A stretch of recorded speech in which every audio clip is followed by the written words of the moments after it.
Bien. On va commencer un peu plus tôt pour essayer de finir plus tôt aussi. La vie de l'exil et de l'éloignement a de temps en temps des plaisirs qui resteront inoubliables.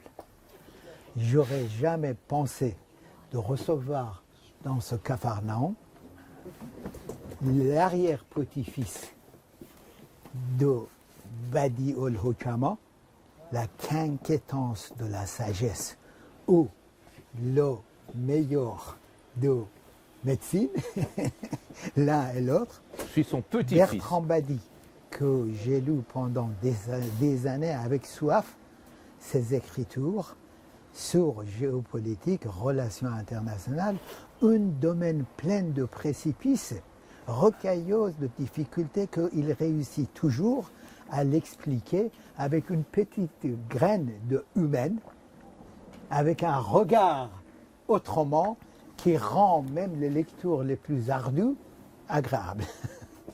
Et là, aujourd'hui, j'ai cette chance. Voilà. J'abrège. Je n'ai pas besoin de présenter Bertrand Badi. En principe, il est connu. Je résume les règles que nous avons ici en 3 fois demi-heure, une première demi-heure. Je demande une question bête à M. Badi, bien que l'adage dit qu'il n'y a pas de questions bêtes, il y a la réponse qui peut l'être. Souvent, oui. Et je suis sûr que ce n'est pas le cas. Une question bête, je vais poser, que j'ai l'habitude pour essayer de ramasser d'une certaine manière notre débat. C'est quoi ce livre? Pourquoi ce livre? Et l'objet, c'est de donner envie aux gens de pénétrer dedans. Et je vous dis dès le départ que moi-même, que j'ai l'habitude de lire les livres avant de les présenter, j'ai eu un des plaisirs les plus inouïs de ma vie de lecteur en lisant ce livre. Donc, je m'attarde plus et je dis une expression persan. Yaram hamedani yo man hich madani. Yarab che konad hich madan ba hamedani. Mon ami est de Hamedan. Hamedan, il a une signification, ça veut dire celui qui sait tout. Et ça veut dire Hamedan. Et moi, je ne sais rien. Qu'est-ce qu'il peut faire? Quelqu'un qui ne sait rien avec quelqu'un qui sait tout. Il peut seulement se mettre docilement et écouter. J'écoute. Merci beaucoup, vous avez tout dit. Moi, j'ai plus besoin. Il n'y a pas de meilleur argument de lecture du livre que ce que vous venez de dire, et je vous en remercie beaucoup. Alors, vous savez, pour la première fois de ma vie, à l'âge de 72 ans, c'est l'émotion qui parle. J'ai l'habitude de dire que cet ouvrage, c'est mon coming out. C'est-à-dire, ça fait 40 ans que je voulais l'écrire, et ça fait 40 ans que je n'osais pas l'écrire. Pourquoi je n'osais pas l'écrire? Par pudeur. Je crois que le persan est plus pudique qu'on le dit. Je n'osais pas écrire à la première personne. Je n'osais pas livrer ma sensibilité parce que j'avais peur que ça n'intéresse personne. Et puis j'avais peur de trahir mon père en me disant « Mais est-ce qu'il aurait accepté que je dise ça, que je le fasse parler de la sorte ?» Et j'ai compris que, avant de quitter ce monde, alors que Gozachte ha Gozachte, je dirais, eh bien, il fallait que je témoigne. Que je témoigne de cette histoire assez extraordinaire qui a été celle de mon père. Et comme je disais tout à l'heure à mon cher ami, pour la première fois de ma vie, j'ai pleuré en écrivant ce livre. Il a été écrit avec des larmes. Pourquoi? Mon père, Mansour Badi, a quitté Hamadan à l'âge de 18 ans en 1928. Et vous savez, à l'époque, aller de Hamadan à Paris, c'était toute une aventure. Il a pris un Doroshke, une voiture à cheval, jusqu'à Téhéran, une voiture de Téhéran à Henzeli, le port persan de la Caspienne, le bateau de Henzeli à Bakou, où je suis retourné cet été pour voir, pour retrouver le port d'arrivée des migrants. De Bakou, en 1928, en plein stalinisme, il a pris le chemin de fer jusqu'à Moscou, puis de Moscou à Varsovie, de Varsovie à Berlin, et il est arrivé avec toute sa famille à Paris. Il s'y est installé, il a fait ses études de médecine, il a eu la chance d'avoir comme patron Henri Mondor et Pasteur Valéry Rado, le petit-fils du grand Louis Pasteur, et il a soutenu sa thèse en 1939. Et là, on lui a dit, écoutez, c'est la guerre, vos amis français partent au front, il faut quelqu'un pour tenir les services d'urgence à Paris, donc restez. Et il a dit, il m'a toujours dit, de manière très pudique d'ailleurs, c'était mon devoir de rester. Lui, le persan, qui n'avait pas la nationalité française, il s'est engagé dans la résistance parce qu'il a compris que le vrai ennemi n'était ni allemand, ni italien, ni soviétique. Le vrai ennemi, c'était le nazisme. Et il a combattu le nazisme au péril de sa vie et avec un tel courage qu'il a été décoré par le général de Gaulle à la Libération de la Légion d'honneur. J'ai le diplôme chez moi. Et le lendemain, on lui a dit « Au revoir, monsieur. Maintenant, tu retournes dans ton pays. » Ça vous dit quelque chose, cette phrase, n'est-ce pas? Tu retournes dans ton pays. Et c'est la raison pour laquelle, moi, à chaque fois que j'ai un migrant face à moi dans difficulté, ça me fait pleurer. Parce que je comprends cette souffrance intime, c'est-à-dire ce mépris pour ce qu'il y a d'humain dans l'être humain. Et mon père, qui entre-temps avait connu celle qui allait devenir ma mère, fille d'un notaire Action française de Soissons, c'est pas vraiment la même rubrique, ben oui, et n'a pas voulu rentrer en Iran, et il savait d'ailleurs que ma mère aurait du mal à vivre dans la Perse de l'époque. Il est resté au péril, non pas de sa vie, mais de sa survie, parce que du coup, il a vécu d'être assistant chirurgien. C'est la seule chose qu'il avait le droit de faire. C'est qu'un assistant en chirurgie, dans une opération, c'est celui qui tient la jambe pendant que le chirurgien la coupe, quoi. En gros, c'était ça. Et entre-temps, je suis né. Et alors, il y a eu un pacte secret entre mon père et mon grand-père maternel. Mon grand-père maternel, Action française, qui voyait arriver un persan chez lui, à qui il fallait donner la main de sa fille, était terrorisé. Mais, même dans l'extrême droite royaliste, quelquefois, Del Bedel Rodare. Et il a compris l'amour que ma mère, sa fille, avait pour mon père, et il a dit, ben écoute, je te donne la main de ma fille, mais à une seule condition. C'est que mon petit-fils ou ma petite-fille soit élevé dans la religion catholique. Mon père, pardonnez-moi de le dire, était athée. Et il m'a dit longtemps après, il m'a dit, j'ai accepté parce que je savais que c'était la meilleure façon de faire de toi un agnostique, parce que si je te mettais 15 ans dans les collèges de curés, je sais très bien dans quel état d'esprit tu en sortirais. Et ça m'a valu de passer 15 ans chez les frères des écoles chrétiennes. C'était la guerre d'Algérie. Et comme je n'étais pas un Français de souche, j'étais assimilé d'abord au Félaga. Et j'ai reçu, je l'explique, il y a tout un chapitre là-dessus, le titre, non pas de Badi El Okama en France, mais de Biko Youpin. C'est ainsi que m'appelaient mes camarades. Et tous les soirs, quand je sortais de l'école, ces gamins m'attendaient derrière une voiture pour me casser la gueule. C'était ça, le sort du biculturel. Et voyez-vous, c'est incroyable, j'avais honte. Ceux qui sont humiliés, avant d'éprouver de la révolte, éprouvent de la honte pour eux-mêmes. Et donc je cachais cela à mes parents. Et j'ai beaucoup souffert de ma biculturalité jusqu'à mai 68. Mai 68 m'a fait découvrir le monde. Et j'ai compris alors qu'être biculturel était une source incroyable d'enrichissement. J'avais ce privilège extraordinaire de pouvoir toujours regarder l'une de mes deux maisons de l'extérieur. Vous connaissez la formule d'Auguste Comte, on ne peut pas se mettre au balcon pour se regarder passer. Eh bien, un biculturel, il peut le faire. C'est-à-dire, quand les Français me stigmatisaient et me montraient du doigt, je voyais la France de l'extérieur. Et je voyais ses faiblesses, ses fragilités, qui n'ont d'ailleurs pas disparu. Et quand, au contraire, j'allais en visite en Perse, j'étais émerveillé, ébloui par cette culture extraordinaire, mais je la voyais aussi un petit peu, cette Perse de l'extérieur.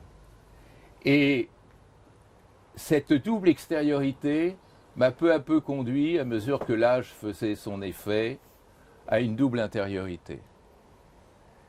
Rentrant une fois d'un voyage en Perse en 1972, j'étais tellement enthousiaste par la richesse de ce pays que j'ai décidé d'apprendre le persan parce que mon père n'était pas très chaud pour m'apprendre le persan. Quand je parlais quelques mots de persan, à la maison, il se moquait de moi en disant « tu parles persan comme un arménien ». C'est généralement, comme vous le savez, très mauvais signe quand un persan vous dit ça là-bas.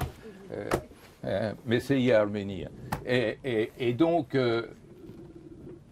je n'étais pas tellement décidé, mais j'ai voulu l'apprendre. J'ai eu au Langzhou un professeur formidable, qui vit toujours, qui est Charles-Henri de Fouchécourt, qui est un très grand monsieur. Il m'a appris ma langue. Vous savez, c'est curieux qu'il y ait un étranger qui vous apprenne sa propre langue. Mais il m'a appris, alors, il m'a fait découvrir l'homme qui habite dans mon cœur, qui est Ferdowsi. Je dois dire, quand j'ai le cafard, j'ai le choix entre un Lexomil et une tirade de Ferdowsi. C'est moins cher de prendre Ferdowsi, ça fait moins de mal. Hein? بناهای آباد گردد خراب زباران واستا بشه آفتاب پی افکنده ام از نصب کخی بلند که باد و بران نیابد گزند بسی رنج بردم در این ثالثی عجم زنده کردم بدین فارسی نمیرم از این پس که من زنده ام که تخم سخن را پراکنده ام. J'ai vu ça inscrit sur sa tombe à tous, et ça m'a profondément marqué. Ça m'a profondément marqué, et c'est comme ça, mesdames et messieurs, que j'ai découvert les relations internationales. C'est comme ça que j'ai découvert que notre monde, on ne pouvait jamais le comprendre depuis sa chambre. Et hélas, du 55 Faubourg Saint-Honoré jusqu'à la Maison-Blanche, c'est comme ça qu'on fait. C'est-à-dire apprendre le monde et les autres à partir de soi. Moi, grâce à ma double culture, grâce au mariage de la Soissonnaise et du Hamadani, j'ai pu apprendre le monde à partir d'un regard croisé. Et c'est ce regard croisé qui a constitué, pardon de le dire, les 52 livres de relations internationales que j'ai écrits dans ma vie. Et je crois que je le devais à mes lecteurs, qui sachent d'où parle ce bonhomme qui écrit des bouquins et qui vous impose leur lecture. Ces bouquins, je les ai écrits à partir de là, à partir de cette double culture. Peut-être parlerons-nous tout à l'heure du régime en place en Iran, peut-être parlerons-nous de cette formidable mobilisation qui marque que la Perse n'est décidément pas un pays comme un autre. Ce sens intime de la résistance, de l'étendard de Feridoun, en quelque sorte, qui continue. Et de Corvée, mais Feridoun aussi. Mais vous avez raison, le tablier, c'était celui de Corvée. Et donc, cette Perse complexe, souvent qui m'insupporte, et surtout dans les jours de deuil que nous connaissons aujourd'hui, de violence de ce régime, en même temps, j'aime pas le ton sur lequel on en parle. J'aime pas ça. J'aime pas ça parce qu'on a l'impression que ceux qui parlent de la Perse aujourd'hui, même s'ils critiquent justement un certain nombre de choses écœurantes et inadmissibles, ils mélangent tout. C'est-à-dire, un Persan, c'est la même chose qu'un musulman, c'est la même chose qu'un islamiste, c'est la même chose qu'un djihadiste, c'est la même chose qu'un terroriste, c'est un barbare.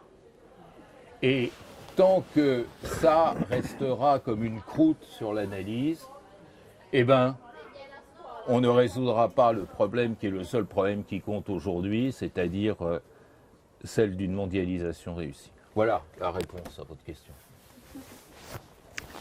C'était bien chronométré comme on fait à rue Saint-Guillaume. Merci. Ah bah, des formations professionnelles. Alors si il y a des questions, des observations, n'hésitez pas à le faire. Je vous cède la parole. Non? Allez-y. En Iran, il y a aussi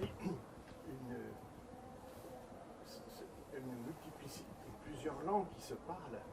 Et plus d'Iraniens qu'on pense parlent de langues, parlent kurde, parlent l'azéri, même le guide, si je ne me trompe, est azéri. Et quand on va au bazar, si on parle azéri, on a plutôt un prix plus intéressant quand on achète un tapis. Mais je crois aussi que ça fait partie aussi de la culture persane, que cette ouverture sur l'extérieur, et qui va d'ailleurs bien au-delà des frontières d'un Iran dont certains disent que c'est la plus vieille nation du monde. Oui, vous avez totalement raison. J'étais en Azerbaïdjan à Bakou donc cet été. Tout le monde me parlait de Nezami, mais pas un Azéri que j'ai rencontré dans les rues de Bakou ne parlait persan. Et quand je leur ai dit que Nezami écrivait en persan, j'ai cru qu'on allait me conduire au commissariat. Ça veut dire quelque chose, vous avez tout à fait raison, monsieur, ça veut dire quelque chose de très fort. C'est qu'il y a dans l'âme, dans le génie persan, quelque chose qui transcende les cartes de géographie. J'ai eu exactement ma grande surprise quand je suis allé en Ouzbékistan, puisque je préfère ne pas aller en Iran parce que je ne sais pas dans quelles conditions je pourrais ressortir. Donc je tourne autour. J'ai été à Erzurum, j'ai été à Bakou, j'ai été à Bukhara, Samarkand, Kaboul, fait à peu près tout le tour. Et quand j'étais à Bukhara, par exemple, j'ai rencontré Mollah Nasraddin. Mollah Nasraddin, c'est quelqu'un dont mon père me parlait tous les jours. Tous les jours, quand j'étais enfant, j'avais le droit, c'était très drôle d'ailleurs, à une histoire de Mollah Nasraddin. Et ça a bercé ma culture. Et Mollah Nasraddin, comme Roudaki, serait né en Ouzbékistan. Alors Nezami et azerbaïdjanais, Roudaki et Mollah Nasraddin sont ouzbékis, et on pourrait continuer l'énumération. Mais le persan, c'est au-delà du territoire de l'Iran. Et c'est ça qui m'a impressionné. Mais il y a quelque chose de commun avec la France, de ce point de vue-là. La France, c'est pas seulement l'Hexagone. Et il y a quelque chose de plus fort que le territoire. Moi, j'ai toujours plaidé, j'ai écrit un bouquin, vous avez peut-être vendu, La fin des territoires. J'ai toujours plaidé pour la fiction qui était le territoire, même si quantité d'êtres humains sont morts pour défendre les territoires. Mais il y a quelque chose de plus fort, de plus puissant. Et c'est la découverte progressive de ce plus fort, de ce plus puissant, qui m'a amené à dire, mais le monde, il ne sera pas westphalien indéfiniment, ça ne sera pas un monde d'État, de territoire fermé, les frontières, ça ne veut pas dire grand-chose. Il y a quelque chose de beaucoup plus grand. Et malheureusement, concernant la Perse, ceci n'est pas vu, n'est pas compris. Et c'est un apostolat que de le réaliser aussi et de le comprendre. Mais les clés que la culture persane m'ont données, moi qui n'ai jamais vécu plus que des vacances en Perse, m'a pas mal permis et aidé à déconstruire toutes les impasses de notre société française. Et peut-être aussi l'exercice serait symétrique que si j'analysais de près le système de la République islamique. Qu'est-ce qu'il y a de persan dans le régime actuel? Ouais. Et c'est ça qui est quand même c'est ça qui est fascinant. C'est qu'on arrive ainsi, par la transculturalité, à redécouvrir des raisons de redécouvrir des cœurs qui n'ont rien à voir avec le passeport, qui n'ont rien à voir avec les gardes frontières. Et ça, je pense que si j'avais pas été biculturel, je l'aurais pas compris. J'aurais pas compris non plus comment la différence des comportements participe à l'harmonie du monde. Je vais vous raconter une anecdote. Ma mère, qui est sortie de Soissons et d'un collège de bonnes sœurs, a découvert la Perse en 1948. Ça a été un effet quand même assez massu, n'est-ce pas? Et elle me raconte toujours, elle dit, moi je comprends rien. Quand il y a un persan qui vient manger à la maison, il finit jamais ce qu'il a dans son assiette. Et dans mon éducation française, ne pas finir dans son assiette, ça veut dire votre truc c'était dégueulasse, quoi. Donc je peux pas le bouffer. Alors quand elle allait en Iran chez sa belle-mère, elle mangeait jusqu'au dernier grain de riz. Et ma grand-mère persane disait à mon père, mais ta femme, elle a l'air de me dire que je lui donne pas assez à manger puisqu'elle mange jusqu'au fond de son assiette. Ces dissonances culturelles, c'est quelque chose qui étonne, qui peut conduire à des gaffes monumentales. Moi, j'ai un ami qui me dit, quand je suis en Occident, il faut que je fasse attention à embrasser les femmes, et quand je suis en Orient, il faut que je fasse attention à embrasser les hommes. Donc, quand j'ai quelqu'un en face de moi, je me demande, un, quel est son sexe, et deux, dans quel pays je suis, là-bas, pour savoir qui je dois embrasser. Eh bien, tout ça peut paraître des barrières. Mais en fait, si on regarde de très près, ça aide à connaître la profondeur de l'humanité, voyez. Et c'est ça, moi, que je retiens de tout cela. Et effectivement, les langues sont fortes par la culture qu'elles portent, pas par les frontières qu'elles dessinent. Et c'est ça qui est extraordinaire. Monsieur, oui, pardon. Pour aller dans le sens de ce que vous disiez, quand je vais en Iran, je me fais engueuler quand je bois du vin, et quand je viens en France, je me fais engueuler quand j'en bois pas. Absolument. Voilà, en tant que, avec ce regard croisé, alors j'apprécie d'abord que vous ayez dit persan, parce que j'entends toujours en farsi. Alors j'ai essayé d'expliquer aux Français que j'ai connu la feuille de vigne farcie, j'ai connu la langue farcie, mais j'ai jamais eu vent d'une quelconque langue farcie, donc c'est bien la langue persane. Sinon, en ce qui concerne ces regards croisés, regard porté sur la France cette fois. Vous êtes sensible à la langue iranienne, donc la langue du Khorasan, pour pousser jusqu'en Ouzbékistan aussi, donc eux-mêmes ne reconnaissent pas vraiment comment dirais-je, ses origines, ses racines iraniennes, de la langue iranienne, eux-mêmes ne le reconnaissent pas, parce que là c'est le turc, là c'est une autre langue. Mais pour porter ce regard côté français, quel est votre sentiment, et ça c'est aussi un point de vue d'Iranien que je suis, sur la manière dont le français est affecté par cet anglais commercial que je trouve assez détestable et qui appauvrit énormément la langue française. Est-ce que les Français sont vraiment conscients de la manière dont leur langue s'appauvrit et de la manière dont ils relient leur patrimoine linguistique, les grands auteurs, les poètes en particulier? Vous avez tout à fait raison, mais là la symétrie pour le coup est parfaite entre la Perse et la France, parce que vous parlez à un persan, il va mélanger tout un tas de mots anglais, au contraire. Pour bien se faire voir, il va employer des mots anglais qui du coup dénaturent complètement cette belle langue. Vous avez tout à fait raison, mais voyez-vous, j'ai pas eu le temps de dire dans le propos liminaire ce que je retiens de ma vie, qui tous les jours pendant 72 ans m'a confronté à la biculturalité. C'est que la culture française, je dirais la culture occidentale, parce que la France ne fait pas exception dans le monde occidental, est une culture hiérarchique, alors que la culture persane est une culture horizontale. L'un donne dans la verticalité, l'autre dans l'horizontalité. Et le premier réflexe du français, parce que je suis en France, mais je pourrais dire la même chose des autres pays européens, quand il est question de Perse, moi pendant 72 ans, vous multipliez par 365 jours, j'ai été confronté au jugement du français sur le persan. C'est toujours se situer en position hiérarchique. Il faut qu'on leur apprenne des trucs, il faut qu'on les éduque, il faut qu'on les aide à se développer, il faut que, etc. Cette vision hiérarchique qui est une mise en tutelle permanente et que j'ai très bien vu naître dans les rapports entre ma famille maternelle et mon père.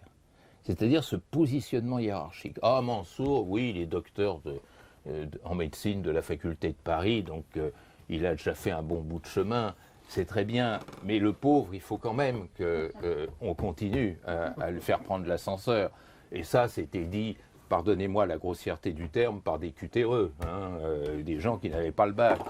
Tiens, vous voyez, quand on s'énerve. Bon, et moi, comme gamin, ça me révoltait. Mais enfin, pourquoi considère-t-on mon père comme un sous-homme? Mais tous les jours, j'ai vu mon père regardé comme un sous-homme, même par des gens qui étaient bienveillants et sympathiques à son égard, n'est-ce pas? À la rigueur, on disait « Ah oui, vous avez des beaux tapis chez vous. Ah oui, il y a des belles mosquées. Ah oui, il y a une bonne cuisine, n'est-ce pas ?»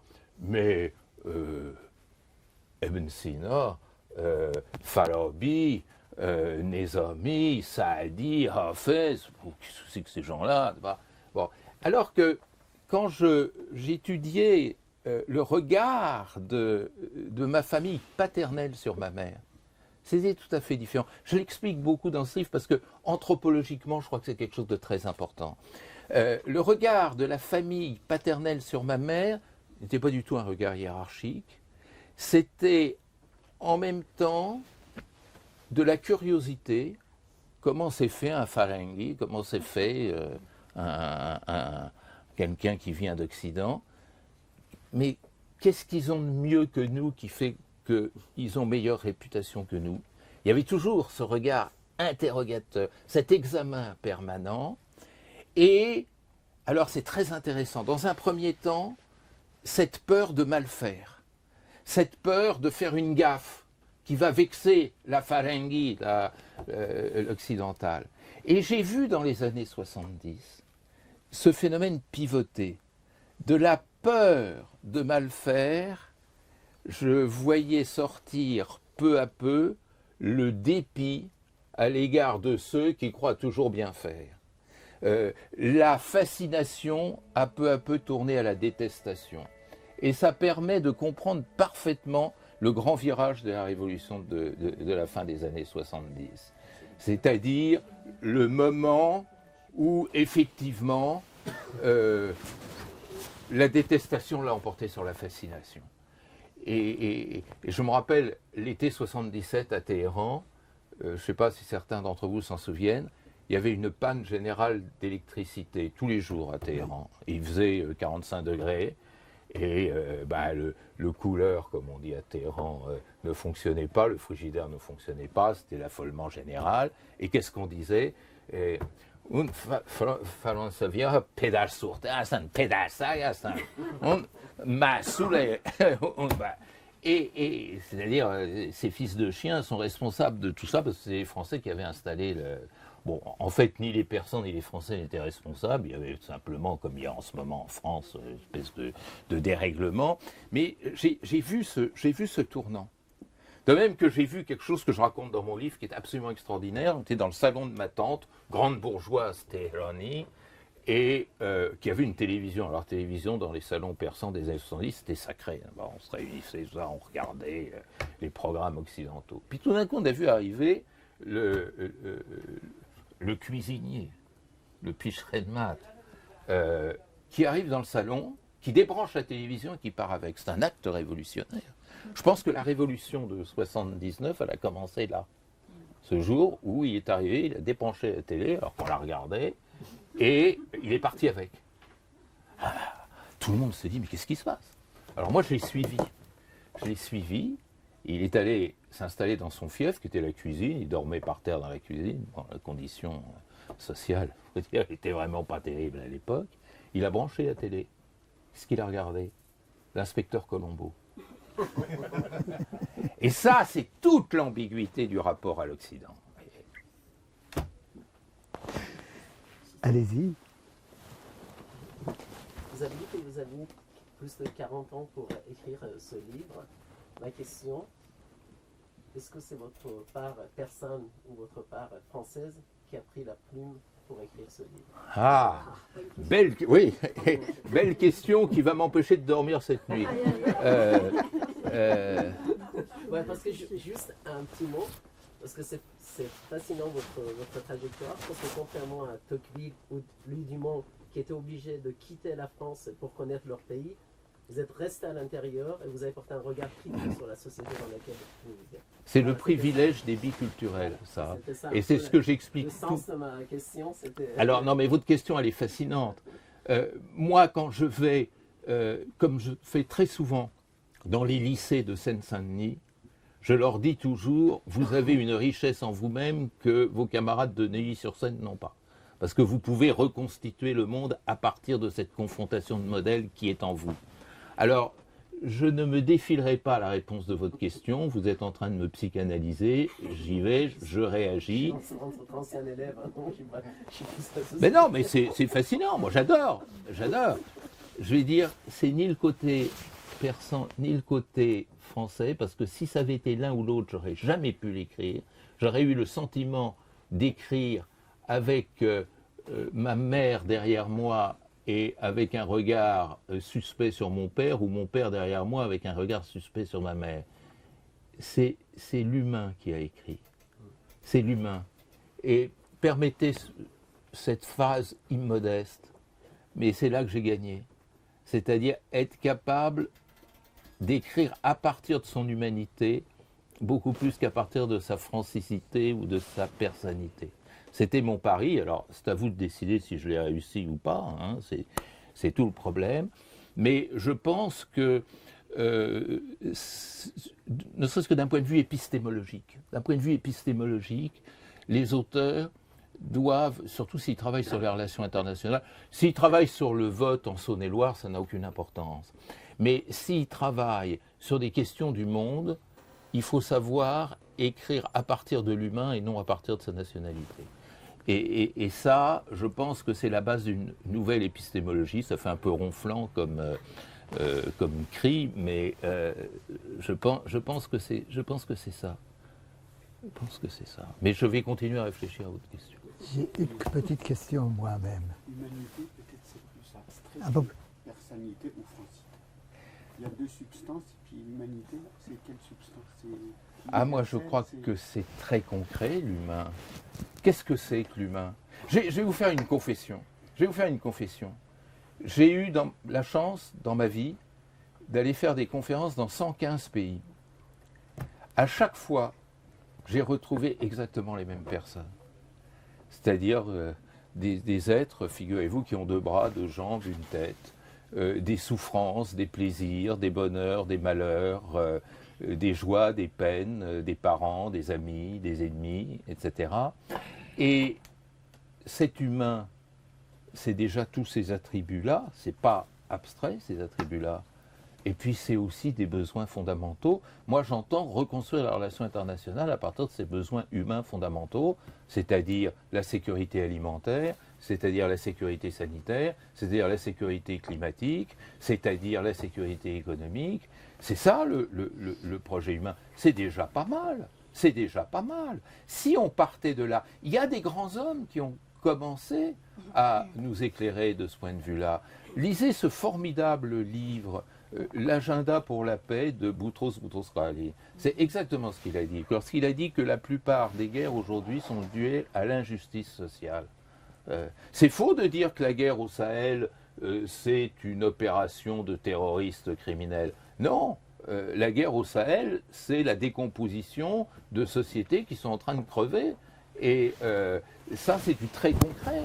Et on pourrait ainsi continuer. L'être humain, la femme, l'homme ont besoin de se nourrir, de se soigner, de se vêtir, d'être respectés. Vous savez, j'ai écrit il y a 8 ans un livre qui s'appelle Le temps des humiliés, qui est un livre auquel je tiens beaucoup, parce qu'en fait, le temps des humiliés, c'était celui-là sans que je m'en rende compte. C'est-à-dire la réflexion sur l'humiliation dans les relations internationales. Et je suis depuis absolument convaincu qu'à la racine profonde des relations internationales, il y a l'humiliation et la capacité de surmonter l'humiliation. y a un proverbe arabe qui dit, alors je ne saurais pas le dire en arabe, qui dit si tu as humilié quelqu'un, tue-le tout de suite, parce que sinon c'est lui qui te tuera. C'est toute l'histoire du drame de l'humanité. Le G. Un peu plus fort. Merci beaucoup. Un peu Vous plus avez fort. parlé de l'humanité, et je vais rebondir là-dessus. Parce que je vous connais, je vous suis depuis longtemps. Moi, je suis d'origine camerounaise. Et je vais vous étonner, nous avons un parcours similaire. Tout à peu fait. près. Tout à fait. Ouais. Vous l'avez dit tout à l'heure. Mon père était infirmier dans les années 50. Il a été formé par le docteur Jamon pour éradiquer la trypanosomiase, la maladie du sommeil.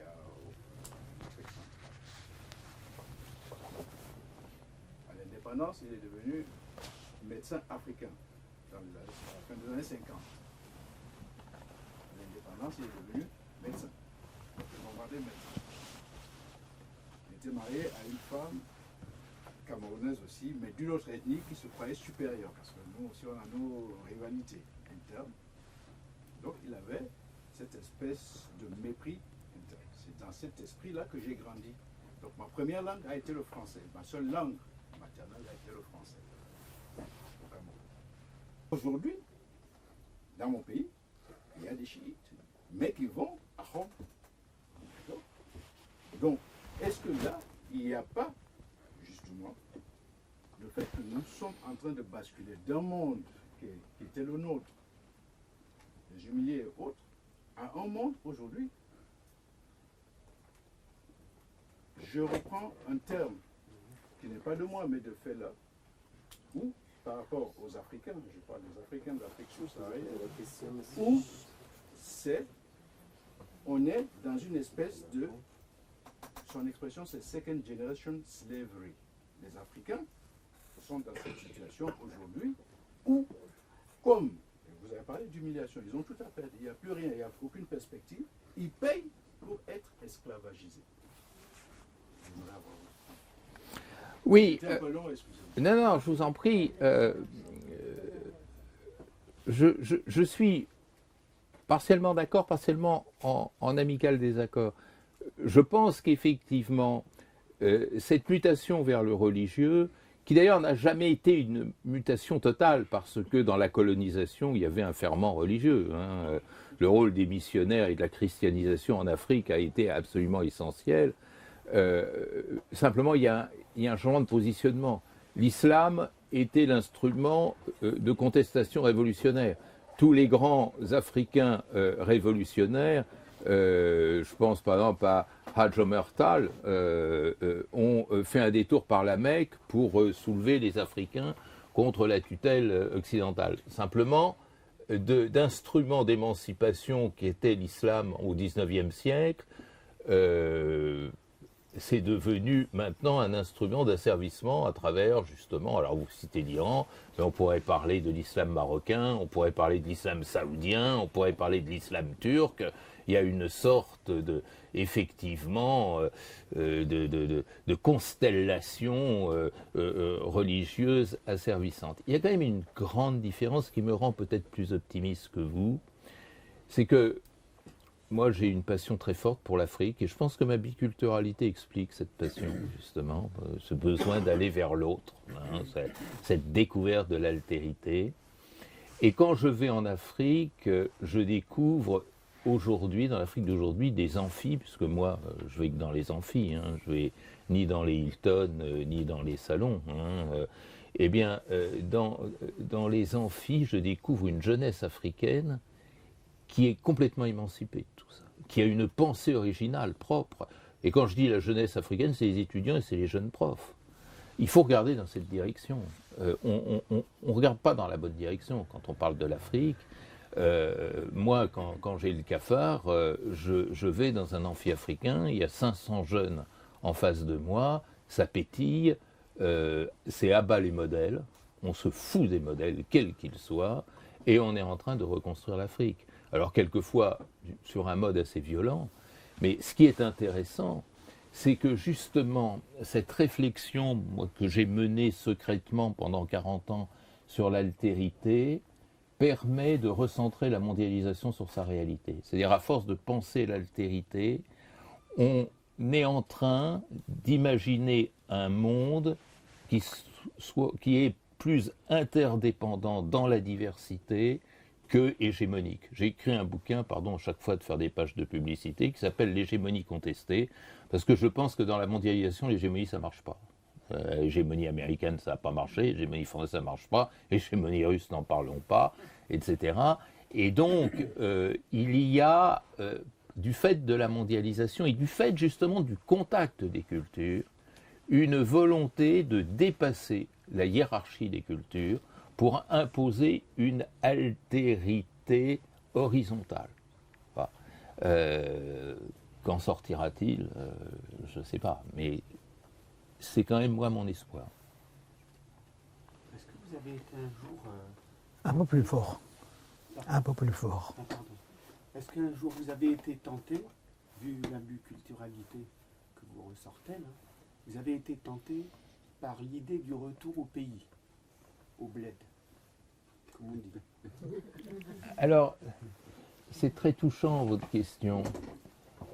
Hélas, je ne peux plus aller en Iran.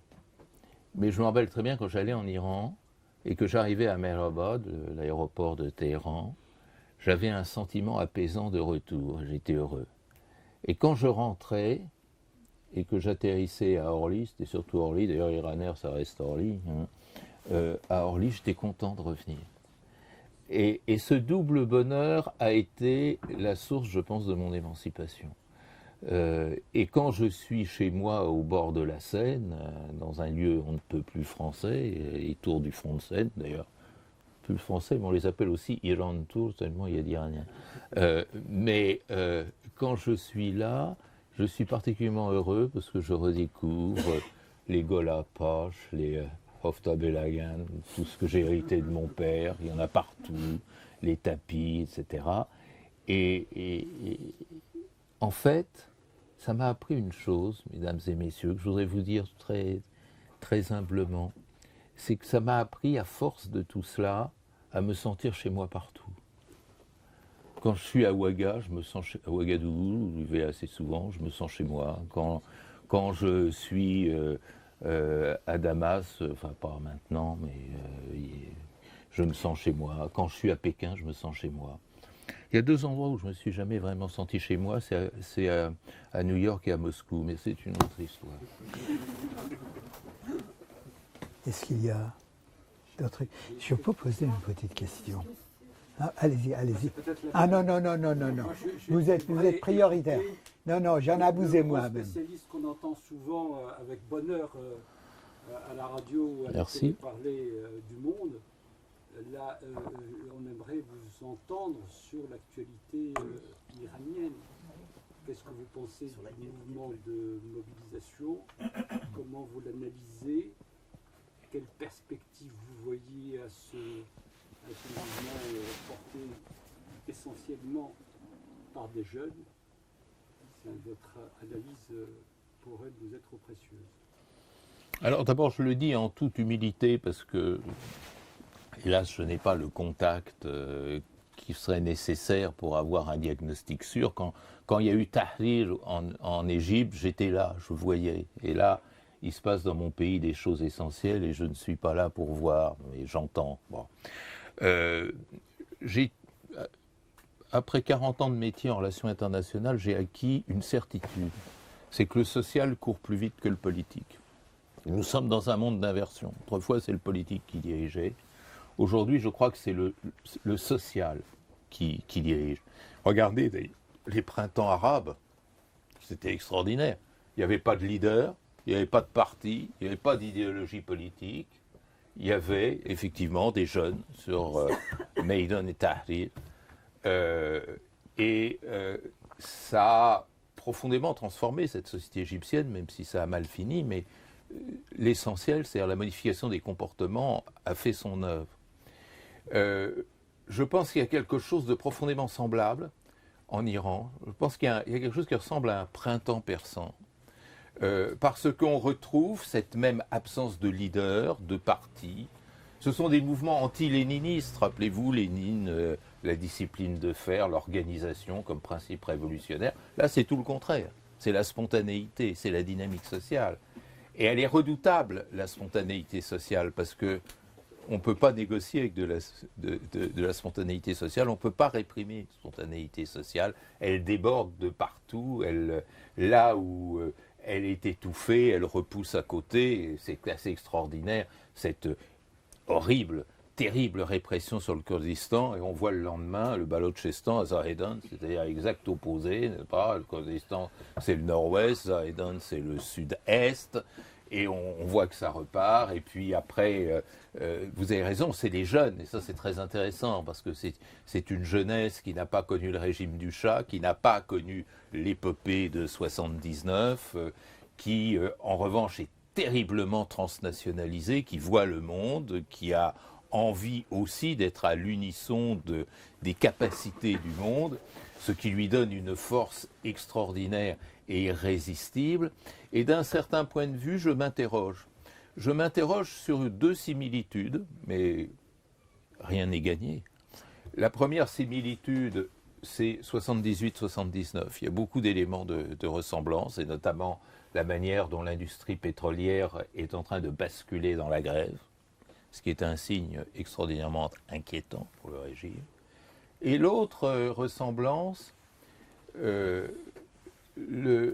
meurtre de Mahsa Amini m'a fait penser à l'immolation par le feu de Mohamed Bouazizi en Tunisie en décembre 2010. C'est-à-dire cet acte solitaire. Alors, dans un cas, c'était un acte de désespoir, dans l'autre, c'était un acte de colère, mais c'était des actes individuels d'acteurs qui ne supportaient plus un ordre et qui ont fait le choix hyper volontariste de bousculer cet ordre par le sacrifice suprême. Et ça a eu un effet extraordinaire sur la société tunisienne. Ça peut très bien avoir le même effet sur la société iranienne. Je ne sais pas. Dans mon métier, il y a une chose dont on est sûr, c'est qu'on est sûr de rien. C'est-à-dire qu'on ne prévoit pas. Les gens qui vous vendent de la prévision, ce sont des charlatans. Moi, je ne sais pas ce qui va se passer, mais je dis que nous sommes dans une conjoncture révolutionnaire au sens postmoderne du terme, c'est-à-dire post-léniniste. Alors, l'ennui, c'est que dans le modèle léniniste, c'est que la stratégie de prise de pouvoir, elle est claire. Où on échoue, où on réussit, mais il y a la piste. Là, il n'y a pas de stratégie de prise de pouvoir. C'est l'expression d'une colère, c'est pas l'expression d'une prise, c'est pas l'expression d'une conquête du pouvoir, c'est l'expression d'une colère. Nous sommes dans le temps de la colère. La conversion de la colère en effondrement du régime, c'est quelque chose de difficile à étudier. Mais vous savez, de même, si vous avez remarqué, depuis 1945, on ne gagne plus les guerres. Et surtout, les puissants ne gagnent plus les guerres. Simplement, il y a un moment où ils sont obligés de jeter l'éponge parce qu'ils ne peuvent plus. Les Américains ont jeté l'éponge au Vietnam, ils l'ont jeté en Afghanistan. Les Soviétiques l'avaient jeté en Afghanistan. Les Français et les Britanniques l'ont jeté pendant les guerres de décolonisation. Et les Français sont en train de la jeter aussi dans la guerre du Sahel. Eh bien, les régimes, maintenant, ils ne tombent plus par assaut révolutionnaire, ils tombent parce qu'ils n'en peuvent plus, ils jettent l'éponge. D'ailleurs, c'est comme ça que le Shah est tombé. À un moment, le Shah, je peux plus, je prends l'avion, je me tire. Bien, malheureusement, le temps nous oblige. Moi, j'avais des questions, je le poserai après. Je vous remercie. C'était un grand moment de plaisir pour cette librairie de vous avoir ici, avec ce regard traversant de l'humain, qui est le seul qui peut traverser les difficultés géopolitiques du monde actuel. Et avec cette insistance sur le social et le culturel comme la base, et d'une certaine manière, j'ai constaté la faillite de la politique, que ça soit nationale ou internationale. Nous sommes dans un moment dangereux de l'humanité, donc. Et merci de nous avoir rassurés avec cette bonheur de l'optimisme de passer entre Hamadan et Paris si facilement. et la force de l'imaginaire que de se sentir partout sans être nulle part. Merci. Si vous voulez, pour le dédicat. L'autre parle.